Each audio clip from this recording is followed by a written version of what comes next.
ছাত্ৰ ছাত্ৰীসকল আমি ইতিমধ্যে কেন্দ্ৰীয় বেংকৰ বিষয়ে আলোচনা কৰিলো আজি আমি নেক্সট টপিকটো হল বাণিজ্যিক বেংকৰ কাৰ্যাৱলী আৰু সেই সম্পৰ্কে আমি আলোচনা কৰিম বাণিজ্যিক বেংকৰ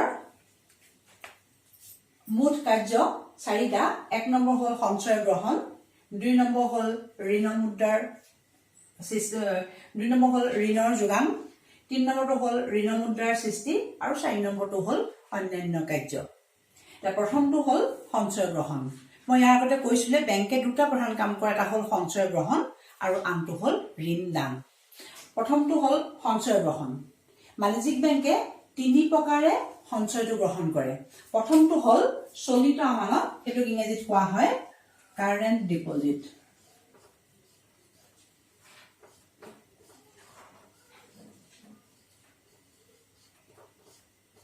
কাৰেন্ট ডিপোজিট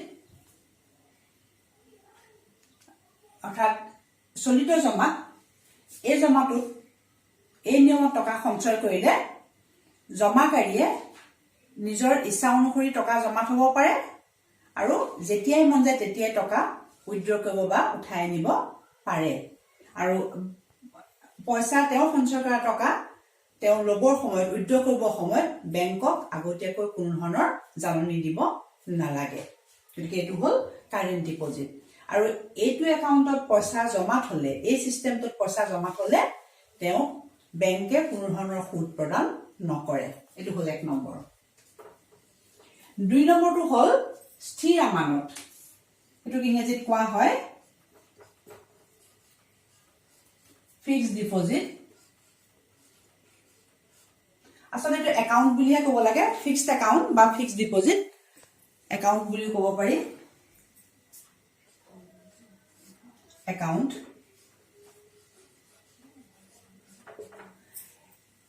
এই সিস্টেমটোত টকা জমা থলে জমাকাৰীয়ে এটা নিৰ্দিষ্ট সময়ৰ পিছত টকাটো উলিয়াব পাৰিব তাত এটা ম্যাদ দিয়ে সেই ম্যাদটো উকলি গলেহে তেওঁ টকাটো উইথড্ৰ কৰিব বা উঠাব পাৰিব আৰু তাৰ আগতীয়াকৈ যদি তেওঁ পইচা উঠাব খোজে তেতিয়া হলে যিটো সুতৰ হাৰ তেওঁ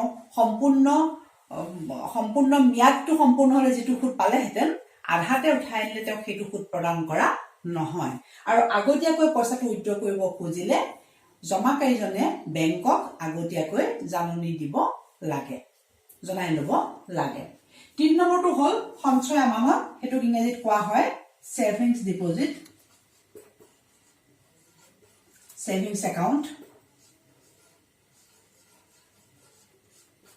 এই সিস্টেমটোত পইচা জমা থলে সঞ্চয়কাৰীয়ে যেতিয়া তেতিয়া পইচা উলিয়াব নোৱাৰে আৰু পইচা উলিয়ালেও তেওঁ গোটেইখিনি পইচা তেওঁৰ একাউণ্টৰ পৰা খালি কৰি উলিয়াই আনিব নোৱাৰে এটা নিৰ্দিষ্ট এমাউণ্টৰ টকা বা নিৰ্দিষ্ট পৰিমাণৰ টকা বেংকত থৈ তাৰ উপৰিঞ্চি টকাখিনিহে তেওঁ উঠাই আনিব পাৰে বা উইথড্ৰ কৰিব পাৰে গতিকে এইদৰে এই তিনিটা সিস্টেমত জনসাধাৰণে বাণিজ্যিক বেংকত টকা জমা থব পাৰে আৰু এইটো হল বাণিজ্যিক বেংকৰ এটা গুৰুত্বপূৰ্ণ কাম তাৰপিছত দুই নম্বৰ কামটো হল ঋণ দান দুই নম্বৰ কামটো হল ঋণ দান অৰ্থাৎ ঋণ দিয়ে বেংকে বাণিজ্যিক বেংকে জনসাধাৰণক ঋণ দিয়ে আৰু জনসাধাৰণ বুলি কওঁতে বিভিন্ন ধৰণৰ ধৰি লওক ঠেলাৱালা ৰিক্সাৱালাৰ পৰা আৰম্ভ কৰি চৰকাৰী চাকৰি কৰা মানুহলৈকে সকলো লোককে বেংকে প্ৰয়োজন অনুসৰি ঋণৰ যোগান ধৰে কিন্তু এটা কথা মনত ৰাখিবা বাণিজ্যিক বেংকে সাধাৰণতে হ্ৰস্বকালীন ঋণহে দিয়ে কাৰণ তাৰ এটা কাৰণ আছে কিয় হ্ৰস্বকালীন ঋণ দিয়ে হ্ৰস্বকালীন ঋণ দিয়া হ্ৰস্বকালীন শব্দটোৰ অৰ্থ হল কম সময়ৰ বাবে দীঘলীয়া সময়ৰ বাবে নিদিয়ে কম সময়ৰ বাবে ঋণ দিয়ে অৰ্থাৎ কম সময়ৰ ভিতৰতে ঋণদাতা যাতে ঋণটো বেংকক সুতে মূলে ঘূৰাই দিব লাগিব তাৰ এটা কাৰণ আছে কাৰণটো হল যে যেতিয়া এজন মানুহে ঋণ লব তেওঁ ঋণটো ঘূৰাই নিদিয়ালৈকে বেংকৰ সঞ্চয়ৰ পৰিমাণটো বৃদ্ধি নাপায় অৰ্থাৎ সঞ্চয়ৰ পৰিমাণটো কমি থাকিব আৰু সঞ্চয়টো কমি থাকিলে বেলেগ মানুহে বা বেলেগ আমানতকাৰীয়ে টকা যেতিয়া প্ৰয়োজনত বিচাৰিব তেতিয়া বেংকে যোগান ধৰিব নোৱাৰিব আৰু সেই কাৰণে বহুত দীঘলীয়া সময়ৰ কাৰণে ঋণ নিদিয়ে কম সময়ৰ কাৰণেহে ঋণ দিয়ে তিন নম্বৰটো আহিলে ঋণ মুদ্ৰাৰ সৃষ্টি মই এটা কথা আপোনালোকক কৈছিলো যে বাণিজ্যিক বেংকে মুদ্ৰা সৃষ্টি কৰিব নোৱাৰে মুদ্ৰা সৃষ্টি কোনে কৰিব পাৰে কেন্দ্ৰীয় বেংকে কৰিব পাৰে আৰু ভাৰতবৰ্ষৰ ক্ষেত্ৰত কেন্দ্ৰীয় বেংকৰ নাম হ'ল ভাৰতীয় ৰিজাৰ্ভ বেংক। গতিকে ৰিজাৰ্ভ বেংকেহে মুদ্ৰা সৃষ্টি কৰিব পাৰে। কিন্তু ইয়াত আহিলে ঋণ মুদ্ৰাৰ সৃষ্টি, অৰ্থাৎ বাণিজ্যিক বেংকেও মুদ্ৰা সৃষ্টি কৰিব পাৰে। কিন্তু ক'ৰ পৰা সৃষ্টি কৰিব পাৰে? ঋণৰ যোগেদি।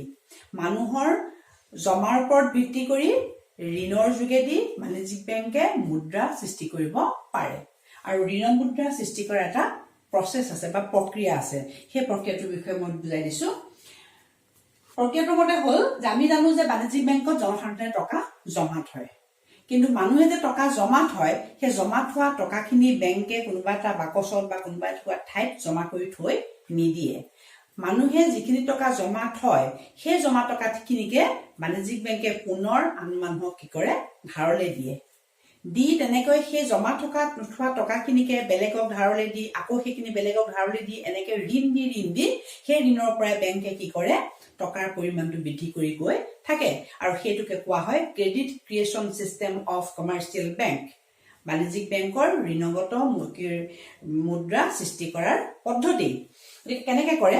ধৰি লোৱা এজন মানুহে, ধৰি লোৱা এজন ব্যক্তি, আৰু এই মানুহজনে ধৰি লোৱা বেংকত 1000 টকা জমা থলে।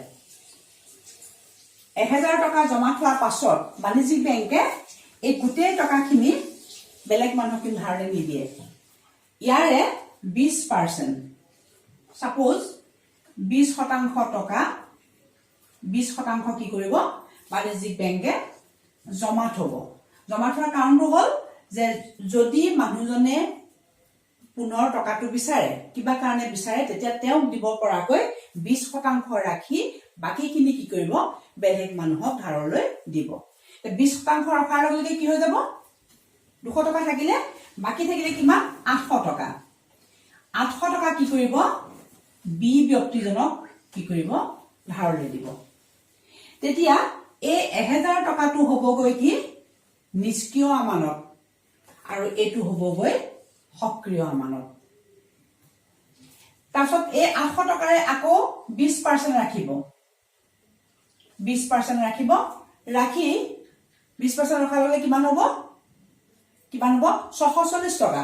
আকৌ 640 টকা দিব কিজনক? চি ব্যক্তিজনক দিব। আকৌ 640 টকাৰে আকৌ কি কৰিব? 20% ৰাখিব, ৰাখি বাকি 512 টকা দিব ডি ব্যক্তিক দিব। গতিকে এই ধৰণেৰে এই ব্যক্তিজনে থোৱা 1000 টকাটোকে বিক দিলে 800 টকা, চিক দিলে 640 টকা, ডিক দিলে 512 টকা। হলনে? এনেকৈ এই এমাউণ্টটো, এই পৰিমাণটো শূন্য নোহোৱা পৰ্যন্ত বাণিজ্যিক বেংকে টকা ধাৰলৈ দি গৈ থাকিব। আৰু প্ৰত্যেকক দিয়াৰ পিছত প্ৰত্যেকৰ নামত 20% জমা থব, যাতে সেই ব্যক্তিজনে বিচাৰিলে বেংকে পইচাটো তেওঁক দিব পাৰে। আৰু 20% ৰাখি বাকীখিনি বেলেগ বেলেগ ব্যক্তিক ধাৰলৈ দিব শূন্য নোহোৱা পৰ্যন্ত। আল্টিমেটলি কি হ'ব? আমি যদি গোটেইখিনি যোগ কৰো, 1000 যোগ 800 যোগ 640 যোগ 512 যোগ এনেকে যোগ কৰি কিনে শূন্য নোহোৱা পৰ্যন্ত এটা সময়ত গৈ পেলাই কিমান হ'বগৈ? 5000 টকা হ'ব। অৰ্থাৎ 1000 টকাৰ পৰা কিমান হ'লগৈ? 5000 টকা। গতিকে এই চিষ্টেমটোকে কোৱা হয় বাণিজ্যিক বেংকৰ ঋণ মুদ্ৰা সৃষ্টিৰ প্ৰক্ৰিয়া। আৰু এই ধৰণে টকা জমা থোৱা টকাৰ পৰা টকা ধাৰলৈ দি বেংকে ঋণ মুদ্ৰাৰ সৃষ্টি কৰে। প্ৰথমতে যিটো টকা থব সেইটো, আৰু তাৰ পিছত যিটো থব সেইটো হ'বগৈ, এইটো হ'বগৈ সক্ৰিয় আমানত। প্ৰথমতে এইটো হ'ল নিষ্ক্ৰিয়, এইটো হ'ল সক্ৰিয়। তাৰপিছত এইটো হ'ল, এইটো হ'বগৈ নিষ্ক্ৰিয়, এইটো হ'বগৈ সক্ৰিয়। ইয়াত আকৌ তেনেকৈ এইটো হ'বগৈ নিষ্ক্ৰিয়, এইটো হ'বগৈ সক্ৰিয়। তাৰমানে যিটো চলাব, ধাৰলৈ দি দিব, সেইটো কি হ'ব? সক্ৰিয় মুদ্ৰালৈ ৰূপান্তৰ হ'ব। এনেকৈ মানুহে জমা থলে সেই জমাৰ পৰাই বেংকে কি কৰিব পাৰে? ঋণ মুদ্ৰাৰ সৃষ্টি কৰিব পাৰে। তাৰপিছতো আহিলে অন্যান্য কাৰ্য। অন্যান্য কাৰ্য বুলি কওঁতে বাণিজ্যিক বেংকে কি কৰে? বাণিজ্যিক বেংকত লকাৰৰ সুবিধা আছে, আৰু সেই লকাৰত মানুহে মূল্যৱান নথি পত্ৰ জমা ৰাখে, দলিল বা অন্যান্য গুৰুত্বপূৰ্ণ কাগজ জমা ৰাখে। আৰু দ্বিতীয়তে মানুহৰ অলংকাৰ জমা ৰাখে।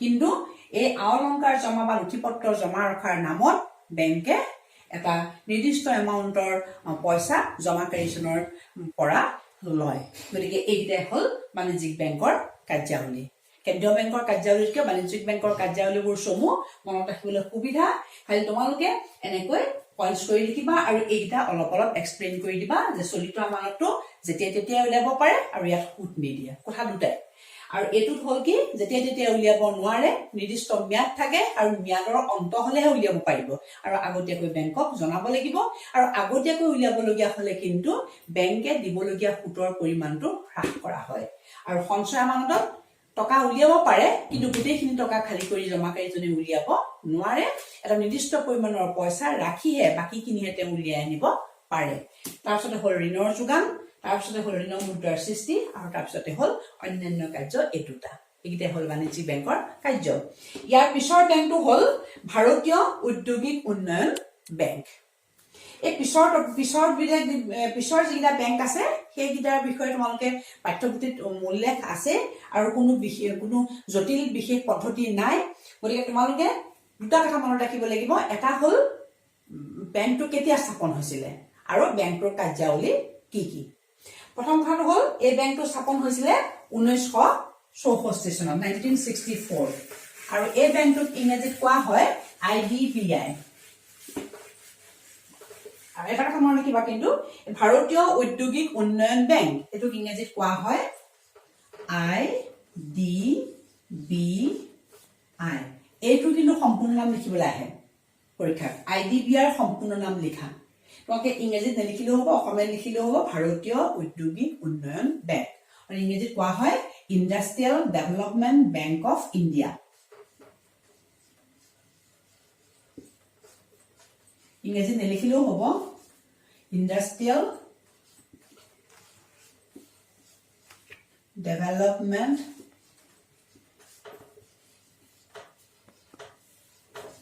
বেংক অফ ইণ্ডিয়া আৰু স্থাপন হৈছিলে 1964 আৰু যদি সম্পূৰ্ণ নাম লিখা বুলি আহিলে অসমীয়াত লিখিলেও হ'ব বা ইংৰাজীত লিখিলেও হ'ব ইয়াৰ কাৰ্যাৱলীসমূহ হ'ল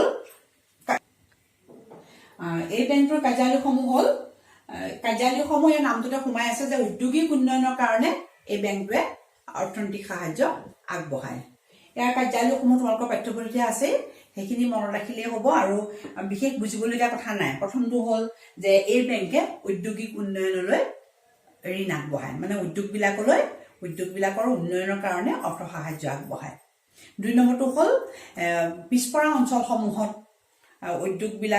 উদ্যোগ স্থাপনৰ কাৰণে ঋণ আগবঢ়ায় তিন নম্বৰটো হ'ল এই ঔদ্যোগিক বেংকটোৱে দুই ধৰণৰ ঋণ আগবঢ়ায় এটা হ'ল প্ৰত্যক্ষভাৱে সহায় কৰে আৰু দুই নম্বৰটো হ'ল পৰোক্ষভাৱেও সহায় কৰে অৰ্থাৎ উদ্যোগবিলাকক ডাইৰেক্টলি ঋণ দি সহায় কৰে আৰু কেতিয়াবা কিছুমান বেলেগ বিত্তীয় প্ৰতিষ্ঠানলৈ ঋণ আগবঢ়ায় আৰু সেই উদ্যোগ প্ৰতিষ্ঠানবিলাকৰ যোগেদি আকৌ উদ্যোগবিলাকে ঋণ লয় যেনে ধৰি লোৱা ৰাজ্যিক বিত্তীয় নিগম উদ্যোগিক উন্নয়ন নিগম বা বাণিজ্যিক বেংক এইবিলাকক ভাৰতীয় ঔদ্যোগিক উন্নয়ন বেংকে ঋণ দিয়ে আৰু সেইবিলাকৰ পৰা উদ্যোগবিলাকে ঋণ লয় আৰু 4 নম্বৰ এটা কাম হ'ল সেইটো হ'ল যে পিছপৰা যিবোৰ অঞ্চল আছে সেই অঞ্চলবোৰত উদ্যোগ স্থাপনৰ কাৰণে বিশেষ কিছুমান ব্যৱস্থা কৰে যেনে প্ৰশিক্ষণৰ জৰিয়তে বা স্থানীয়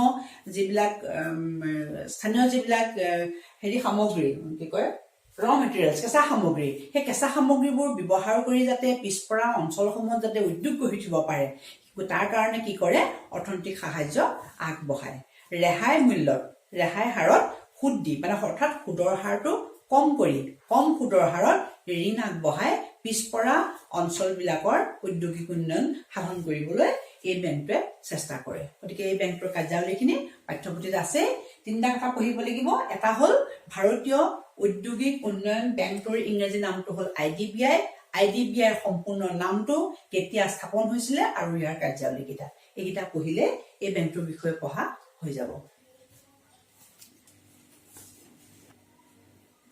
ইয়াৰ পিছত আমি পঢ়িম নাবাৰ্ড এই নাবাৰ্ডটোৰ পঢ়োঁতেও তোমালোকে সেই একেটা চিষ্টেমতে পঢ়িবা প্ৰথম কথা লাগিব নাবাৰ্ডটোৰ সম্পূৰ্ণ নাম কি সেইটো পঢ়িবা তাৰপিছতে কেতিয়া স্থাপন হৈছিলে 1982 চনত স্থাপন হৈছিলে আৰু নাবাৰ্ডৰ সম্পূৰ্ণ নাম হ'ল national bank for agriculture and rural development কৃষি আৰু গ্ৰাম্য উন্নয়নৰ ৰাষ্ট্ৰীয় বেংক তেনেকৈ মনত ৰাখিবা তাৰপিছত ইয়াৰ কাৰ্যাৱলীখিনি পঢ়িবা কাৰ্যাৱলী প্ৰথমটো হ'ল গ্ৰাম্য অঞ্চললৈ ঋণৰ যোগান অৰ্থাৎ গ্ৰাম্য অঞ্চলৰ কৃষি আৰু উদ্যোগৰ উন্নয়নৰ কাৰণে ঋণ আগবঢ়ায় 2 নম্বৰটো হ'ল ঋণ প্ৰদান প্ৰক্ৰিয়া আঁচনিৰ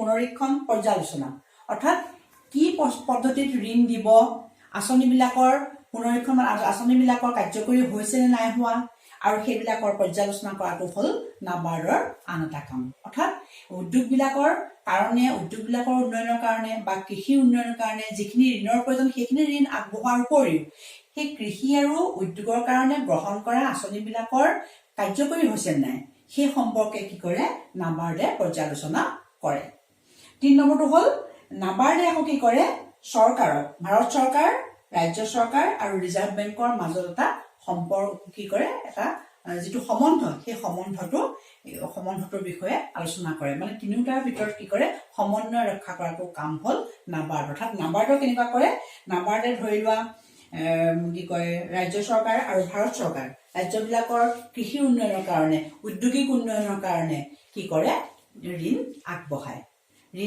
আৰু ভাৰত চৰকাৰ ৰাজ্য চৰকাৰ আৰু ৰিজাৰ্ভ বেংকৰ মাজত সমন্বয় স্থাপন কৰে গতিকে এইকেইটাই হ'ল নাবাৰ্ডৰ কাম এইকেইটা বেংকৰ বিষয়ে বহুত বেছি পঢ়িব নালাগে সম্পূৰ্ণ নামটো কেতিয়া স্থাপন হৈছিলে আৰু কাৰ্যাৱলীকেইটা মনত ৰাখিলে হৈ যাব কেতিয়াবা হয়তো চমুটোকা লিখিবলৈ আহিব পাৰে আৰু নহলে নাবাৰ্ডৰ এটা মুখ্য কাৰ্য উল্লেখ কৰা তে লিখিব লাগিব যে নাবাৰ্ডে গ্ৰাম্য অঞ্চলৰ কৃষি আৰু উদ্যোগৰ উন্নয়নৰ কাৰণে আৰ্থিক সাহায্য আগবঢ়ায় তেনেকৈ লিখিলেই হ'ব আৰু কেতিয়াবা নাবাৰ্ডৰ সম্পূৰ্ণ নাম লিখিবলৈ আহিব পাৰে বা কেতিয়াবা কেতিয়া স্থাপন হৈছিলে সেইটো সুধিব পাৰে ইয়াৰ পিছৰটো হ'ল ভাৰতীয় ক্ষুদ্ৰ উদ্যোগ উন্নয়ন বেংক আৰু এইটো ইংৰাজীত কোৱা হয় small industries development bank of India আৰু চমুকৈ কোৱা হয় SEBA এইটো একেধৰণে SEBAৰ সম্পূৰ্ণ নাম লিখিবলৈ আহিব পাৰে তেতিয়া লিখিব লাগিব অসমীয়াত লিখিবা অসমীয়াত লিখাখিনিয়ে ভাৰতীয় ক্ষুদ্ৰ উদ্যোগ উন্নয়ন bank small industries development bank of India এই বেংক স্থাপন হ'বৰ কাৰণে 1989ত 1999 চনত এখন আইন পাছ হৈছিলে আইনখনৰ নাম হ'ল SEBA এটা শৰ্ট কুৱেশ্যন SEBA আইন কেতিয়া পাছ হৈছিলে SEBA আইনখন কেতিয়া আৰম্ভ কৰিছিলে আৰু এখন কাৰ্যকৰী হৈছিলে কেতিয়া কাৰ্যকৰী হৈছিলে 1890 চনত SEBA আইনখন 1999 চন 1989 আৰু আইনখন গৃহীত হৈ কাৰ্যকৰী হৈছিলে 1990 গতিকে SEBA এই স্মল ইণ্ডাষ্ট্ৰিজ এই যেটো কনসেপ্টটো 1990 চনৰ পৰা আৰম্ভ হৈছিল আৰু তাৰপিছত পঢ়িব লাগিব ইয়াৰ কাৰ্যাৱলী প্ৰথমটো কাৰ্যাৱলী হ'ল কাৰ্যাৱলীটো জনাওঁতে আমি জানিব লাগিব এটা বস্তু যে ক্ষুদ্ৰ উদ্যোগ মানেনো কি স্মল ইণ্ডাষ্ট্ৰিজ মানেনো কি সেই কথাটো আমি জানিব লাগিব ক্ষুদ্ৰ উদ্যোগ মানে হ'ল সেইবিলাক উদ্যোগ যিবিলাক উদ্যোগ কম মূলধনৰ দ্বাৰা গঠিত হয় 2 নম্বৰ হ'ল সেই উদ্যোগবিলাক শ্ৰম নিবিড় হয় লেবাৰ ইন্টেনসিভ অৰ্থাৎ বেছি পৰিমাণৰ শ্ৰমিক থাকে তাত উন্নত ধৰণৰ প্ৰযুক্তিবিদ্যা বা যন্ত্ৰপাতিৰ প্ৰয়োগটো কম হয় আৰু 3 নম্বৰ কথা হ'ল থলুৱা যিবোৰ কেঁচা সামগ্ৰী বা ৰ মেটেৰিয়েলছ সেইবিলাকৰ ওপৰত ভিত্তি কৰিয়ে ক্ষুদ্ৰ উদ্যোগবোৰ গঢ়ি উঠে গতিকে ক্ষুদ্ৰ উদ্যোগ বুলি ক'লে কম মূলধনেৰে অধিক পৰিমাণৰ শ্ৰমিক নিয়োগ কৰি থলুৱা কেঁচা সামগ্ৰীৰ ওপৰত ভিত্তি কৰি গঢ়ি উঠা যিবোৰ উদ্যোগ সেই উদ্যোগবিলাককে ক্ষুদ্ৰ উদ্যোগ বুলি কোৱা হয় আৰু লগতে এটা কথা ক্ষুদ্ৰ উদ্যোগবিলাকত সাধাৰণতে মালিকী স্বত্বটো সাধাৰণতে বা ওনাৰশ্বিপটো সাধাৰণতে এজন বা দুজন ব্যক্তিৰ মাজতে সীমাবদ্ধ হৈ থাকে গতিকে এই ক্ষুদ্ৰ উদ্যোগ উন্নয়ন বেংকৰ প্ৰথমটো কাৰ্যাৱলী হ'ল যে ক্ষুদ্ৰ উদ্যোগবিলাকৰ আধুনিকীকৰণৰ কাৰণে আৰু প্ৰযুক্তিবিদ্যাৰ উন্নয়নৰ কাৰণে অৰ্থ সাহায্য আগবঢ়োৱা ক্ষুদ্ৰ উদ্যোগৰ আধুনিকীকৰণ আৰু প্ৰযুক্তিবিদ্যাৰ উন্নয়নৰ কাৰণে অৰ্থ সাহায্য আগবঢ়োৱা 2 নম্বৰ কামটো হ'ল যে ক্ষুদ্ৰ উদ্যোগবিলাকত যিবোৰ বস্তু উৎপাদন কৰা হ'ব সেই উৎপাদিত সামগ্ৰীসমূহ যাতে উপযুক্ত বজাৰ পায় যাতে সেই সামগ্ৰীসমূহ বজাৰত বিক্ৰী কৰি তেওঁলোকে যাতে উপযুক্ত দামটো পায় তাৰ কাৰণে বজাৰৰ ব্যৱস্থা কৰি দিয়াটো হ'ল ক্ষুদ্ৰ উদ্যোগ উন্নয়ন বেংকৰ আন এটা কাম 3 নম্বৰটো হ'ল যিবোৰ গ্ৰামাঞ্চল বা অৰ্ধনগৰ যিবিলাক এৰিয়া সেই এৰিয়াবিলাকত যিবিলাক ক্ষুদ্ৰ উদ্যোগ আছে সেই ক্ষুদ্ৰ উদ্যোগবিলাকত যিবোৰ মানুহ ক্ষুদ্ৰ উদ্যোগবিলাকৰ উন্নয়ন কৰি সেই অঞ্চলটোত বাস কৰা মানুহবিলাকৰ যাতে সংস্থাপন হয় সেইটো সুবিধা কৰি দিয়া। আৰু এই বেংকটোৱে ক্ষুদ্ৰ উদ্যোগবিলাকৰ উন্নয়ন সাধন কৰাৰ লগে লগে গ্ৰামাঞ্চলত বাস কৰা মানুহবিলাকে সেই উদ্যোগবিলাকত সংস্থাপিত হ'ব পাৰিব আৰু তেতিয়া গ্ৰামাঞ্চলৰ পৰা চহৰ অঞ্চললৈ মানুহৰ যিটো বহিৰ্গমন কাম বিচাৰি বা সংস্থাপন বিচাৰি গাঁও অঞ্চলৰ পৰা নগৰ অঞ্চললৈ অহা মানুহৰ যিটো গতি সেই গতিটো তেতিয়া ৰোধ হ'ব। অৰ্থাৎ গ্ৰামাঞ্চলৰ পৰা নগৰ অঞ্চললৈ মানুহৰ যিটো বহিৰ্গমন হয় সেইটো ৰোধ কৰিবৰ কাৰণে ক্ষুদ্ৰ উদ্যোগ বেংকে গ্ৰামাঞ্চলৰ মানুহক বা অৰ্ধনগৰ এলেকাৰ মানুহবিলাকক ঋণ দি ক্ষুদ্ৰ উদ্যোগৰ উন্নয়ন সাধন কৰে। তাৰপিছত শেষৰটো হ'ল ক্ষুদ্ৰ উদ্যোগ উন্নয়ন বেংকে আকৌ কি কৰে, প্ৰত্যক্ষভাৱে ক্ষুদ্ৰ উদ্যোগলৈ ঋণ নিদি পেলাই কিছুমান বিত্তীয় প্ৰতিষ্ঠান যেনে ধৰি লোৱা ৰাজ্যিক বিত্তীয় নিগম বা উদ্যোগিক উন্নয়ন বেংক বা সমবায় বেংক এইবিলাকলৈ বা অন্যান্য বাণিজ্যিক বেংক এইবিলাকলৈ কি কৰে, ঋণ আগবঢ়ায় আৰু সেই বিত্তীয় প্ৰতিষ্ঠানবিলাকে আকৌ ক্ষুদ্ৰ উদ্যোগীসকলক ঋণ দিয়ে, ৰেহাই মূল্যত ঋণ দিয়ে। গতিকে এইদৰে ক্ষুদ্ৰ উদ্যোগ উন্নয়ন বেংকে গ্ৰামাঞ্চলৰ স্থাপন হোৱা ক্ষুদ্ৰ উদ্যোগবিলাকৰ কাৰণে, ক্ষুদ্ৰ উদ্যোগবিলাকৰ আধুনিকীকৰণৰ কাৰণে, প্ৰযুক্তিবিদ্যাৰ উন্নয়নৰ কাৰণে বিভিন্ন সময়ত ঋণ বা অৰ্থ সাহায্য আগবঢ়োৱাটোৱে হ'ল এই বেংকৰ মুখ্য কাম। গতিকে এইটো পঢ়িবলৈ যাওঁতে আমি কেইটা কথা পঢ়িব লাগিব। এটা কথা পঢ়িব লাগিব, ক্ষুদ্ৰ উদ্যোগ উন্নয়ন বেংক চমুকৈ কি বুলি কোৱা হয়, SEBA বুলি কোৱা হয়, বা SEBAৰ সম্পূৰ্ণ নামটো কি, SEBA আইনখন কেতিয়া গৃহীত হৈছিলে, কেতিয়া কাৰ্যকৰী হৈছিলে, আৰু লগতে এই SEBA বা উদ্যোগিক উন্নয়ন বেংকৰ কামনো কি কি, এইকেইটা কথা আমি অধ্যয়ন কৰিব লাগিব। খালি মনত ৰাখিবা, ইটো বেংকৰ কাৰ্যাৱলী যাতে সিটো বেংকত অন্তৰ্ভুক্ত নহয়। প্ৰত্যেকটো বেংকৰ কাৰ্যাৱলী বেলেগ, গতিকে কাৰ্যাৱলীখিনি তেনেকে মনত ৰাখিবা। আৰু এটা কথা গুৰুত্বপূৰ্ণ মনত ৰাখিবা যে নামটোতে বেংকটোৰ যিটো নাম সেই নামটোতে আচলতে ফাংচনবোৰ, নামটো পঢ়িলে যাতে আমি আচলতে ফাংচনবোৰ ধৰিব পাৰোঁ। ক্ষুদ্ৰ উদ্যোগ বুলি কোৱাৰ লগে লগে এই বেংকটোৱে ক্ষুদ্ৰ উদ্যোগৰ উন্নয়নৰ কাৰণে কাম কৰে। ঠিক সেইধৰণে উদ্যোগিক উন্নয়ন বেংক বুলি ক'লে উদ্যোগৰ উন্নয়নৰ কাৰণে কাম কৰে, বা কৃষি উন্নয়ন বেংক বুলি ক'লে কৃষি উন্নয়নৰ কাৰণে কাম কৰে। তেনেকে কথাবোৰ মনত ৰাখিলে তোমালোকৰ পৰীক্ষাত সুবিধা হ'ব। গতিকে আমি এই চেপ্টাৰটো মুদ্ৰা আৰু বেংক ব্যৱস্থা যিটো অধ্যায়, এই অধ্যায়টো আজি ইমানতে শেষ হ'ল। ইয়াৰ পিছত আমি ইয়াৰ পিছৰ যিটো অধ্যায় অৰ্থনৈতিক উন্নয়ন সেইটোৰ বিষয়ে আমি পঢ়িম। ইয়াৰ উপৰিও কিছুমান অনা বেংক কিছুমান আছে, ধৰি লোৱা বিত্তীয় প্ৰতিষ্ঠান নহয়, অন্যান্য চৰকাৰী বা বিত্তীয় প্ৰতিষ্ঠান নহয়, অন্যান্য কিছুমান অনা বেংক প্ৰতিষ্ঠান আছে, সেইবিলাকৰ বিশেষ কাৰ্যাৱলী নাই।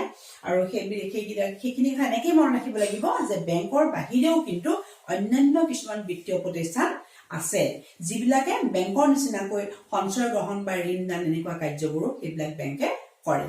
সেইখিনি কথা চমুকে জানি থলে হ'ল। গতিকে এইটো অধ্যায় ইমানতে শেষ হ'ল। ইয়াৰ পিছত আমি অৰ্থনৈতিক উন্নয়ন চেপ্টাৰটো আমি পঢ়িম, আলোচনা।